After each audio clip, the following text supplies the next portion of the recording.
Hello everyone. सो आज की video में हम जानेंगे बेंजीन की या एरोमेटिक जो रिंग होती है उसके इलेक्ट्रोफिलिक सब्स्टिट्यूशन रिएक्शन, जो कि बहुत ही इंपॉर्टेंट रिएक्शंस होते हैं। और हमें जितने भी हमारे चैप्टर ऑलमोस्ट जो एरोमेटिक कंपाउंड यानी बेंजीन से रिलेटेड जो डेरिवेटिव्स होते हैं उसके, जैसे फिनॉल हो गया, एनिलीन हो गया, उसमें ये रिएक्शंस हमें कॉमनली मिल जाती हैं। जो इलेक्ट्रोफिलिक सब्स्टिट्यूशन रिएक्शन है, इससे पहले हमें ये जानना होता है कि इलेक्ट्रोफिलिक क्या होता है। इलेक्ट्रोफिलिक क्या होता है इसके ऊपर मैंने एक प्रॉपर वीडियो बनाई है, आप उस वीडियो को देख के आप पता कर सकते हो कि इलेक्ट्रोफिलिक क्या होता है। अब इस सब्स्टिट्यूशन का मतलब भी पता होता है कि रिप्लेसमेंट या डिस्प्लेसमेंट होना होता है। और एरोमेटिक का मतलब होता है बेंजीन और उसके डेरिवेटिव्स। कॉमनली हम बेंजीन और उसके डेरिवेटिव को एग्जाम्पल में लेते हैं एरोमेटिक कंपाउंड्स के तौर पे। एरोमेटिक या एरोमेटिसिटी को पहचान करने के रूल्स होते हैं, बट अगर आप मोटा मोटा ऊपर से सरफेस लेवल पे जानोगे तो जो बेंजीन और उसके डेरिवेटिव होते हैं वो एरोमेटिक कंपाउंड का एग्जांपल होते हैं। अब यहाँ डेफिनेशन समझ लेते हैं। Electrophilic substitution reaction in aromatic compound is a type of reaction in which an electrophile E+ replaces a hydrogen atom of the atomic ring. कहने का मतलब है कि जो बेंजीन या किसी एरोमेटिक कंपाउंड में जब हम इलेक्ट्रोफिलिक रिएक्शन की बात करते हैं तो बेसिकली वो डिस्प्लेसमेंट होता है हाइड्रोजन का, किससे? एरोमेटिक रिंग से। ठीक है। मैकेनिज्म क्या होती है? Attack of electrophile. ये है हमारा इलेक्ट्रोफाइल, इसने अटैक किया है बेंजीन रिंग पे। बेंजीन रिंग पे इलेक्ट्रोफाइल इसलिए भी आता है क्योंकि बेंजीन के पास क्या होते हैं? Pi electron.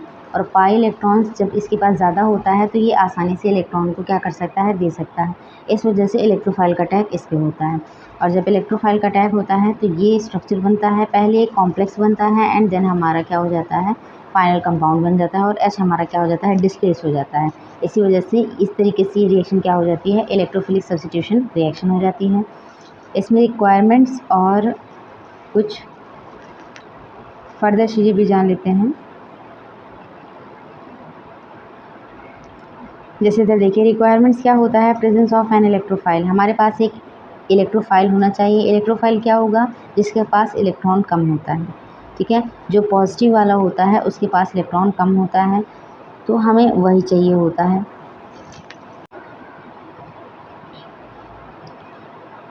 इसमें आगे समझ लेते हैं फिर से एक बार।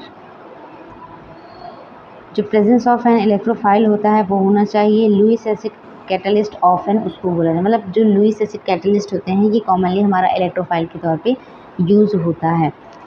नेक्स्ट क्या है? The aromatic ring is activated towards electrophilic attack. ये रिक्वायरमेंट्स होते हैं। बेसिकली आप इसको याद रखें ना रखें उससे कोई मतलब नहीं होता, बस हमें फैक्चुअल चीज़ें होती हैं जो हमें ध्यान रखनी होती हैं।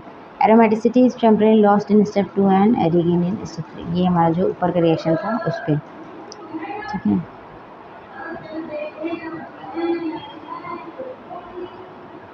इसमें आगे जान लेते हैं।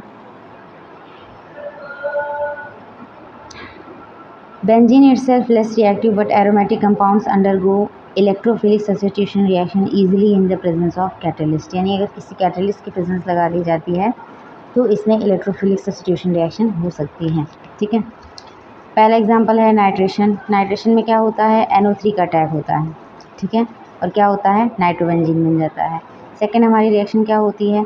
सल्फोनेशन होती है। इस पर एक बार मैंने और भी क्लिप बनाई थी जिसमें मैंने इसको ब्रीफली एक्सप्लेन किया था, आप चाहे तो उस वीडियो को भी देख सकते हैं। नेक्स्ट हमारा क्या होता है? सल्फोनेशन होता है। सल्फोनेशन की रिएक्शन किसकी प्रेजेंस में होती है? H2SO4, फ्यूमिंग H2SO4 की प्रेजेंस में होती है। बेंजीन रिंग की जब रिएक्शन कराई जाती है सल्फ्यूरिक एसिड के साथ तब बनता है HSO3 ग्रुप। ये सल्फोनिक ग्रुप होता है और ये जब बेंजीन के साथ ऐड हो जाता है तो इस प्रोसेस को बोलते हैं सल्फोनेशन। नेक्स्ट हमारा क्या है? हेलोजिनेशन। ये तो बहुत ही कॉमन है। किसी हेलोजन की रिएक्शन कराओ और ये रिप्लेस कर दे हाइड्रोजन को और वो खुद आके वहाँ पे लग जाए तो क्या हो जाएगा? हेलोजिनेशन। यहाँ हमने क्लोरीन ली थी तो हमारा जो प्रोडक्ट बना वो क्या हो जाएगा? क्लोरोबेंजीन होगा। ब्रोमीन होता तो ब्रोमोबेंजीन। आगे देख लेते हैं फ्रीडल क्राफ्ट एल्काइलेशन या एसाइलेशन। अब फ्रीडल क्राफ्ट एल्काइलेशन में क्या होता है? एल्किल ग्रुप ऐड होता है, यानी हाइड्रोजन को रिप्लेस करता है, जो कि यहाँ आ गया एल्किल बेंजीन बन गया।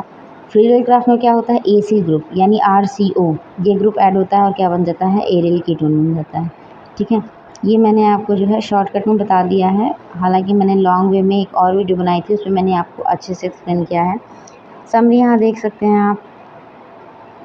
The reaction involve substitution of hydrogen bye an electrophile. Aromaticity is preserved after the reaction, यानी जो एरोमेटिसिटी होती है वो किसी भी तरीके से ख़त्म नहीं होती है। Reaction generally requires a catalyst. The reactivity of the ring depends on the substituents already present.